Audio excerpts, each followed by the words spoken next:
Taste the Daily. மா பயிரிட்டு நஷ்டமடைந்த விவசாயிகளுக்கு இழப்பீடாக ஏக்கருக்கு 30,000 ரூபாய் வழங்க வேண்டும் என கிருஷ்ணகிரியில் நடந்த உண்ணாவிரத போராட்டத்தில் அதிமுக துணை பொதுச் செயலாளரும் முன்னாள் அமைச்சருமான KP முனுசாமி வலியுறுத்தியுள்ளார். மா விவசாயிகளின் துயரங்களை போக்க உரிய நடவடிக்கை எடுக்காத விடியா திமுக நிர்வாகத்தை கண்டித்து கிருஷ்ணகிரியில் அதிமுகவினர் மாபெரும் உண்ணாவிரத போராட்டம் நடத்தினர். இதில் பங்கேற்ற கழக துணை பொதுச் செயலாளரும் முன்னாள் அமைச்சருமான KP முனுசாமி பேசுகையில், மா விவசாயிகளை ஏமாற்றினால் வருகின்ற தேர்தலில் திமுகவின் எதிர்காலம் மாம்பழம் போல அழுகி போகின்ற எதிர்காலமாக மாறிவிடும் என காட்டமாக தெரிவித்தார். உண்மையிலேயே தெரிந்து கொள்ளாமல் சொல்லுகின்றவர்களை வைத்துக் கொண்டு மேடையிலே தாத்தோன்றித்தனமாக ஆணவமாக பேசுகின்றவர்கள் அவர்கள் அழிவுக்கு சென்று கொண்டிருக்கிறார்கள் என்று பொருள். அப்படி இன்று அழிவுக்கு சென்று கொண்டிருப்பதுதான் ஸ்டாலின் அவர்கள்.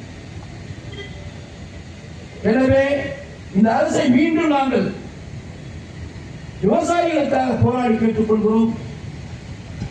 பாதிக்கப்பட்ட விவசாயிகளுக்கு நஷ்டீடாக ஒரு ஏக்கர் மா சாகுபடியாளருக்கு 30,000 ரூபாய் நஷ்டீடாக வழங்க வேண்டும் என்று நாம் நேரத்திலே கேட்டுக்கொண்டு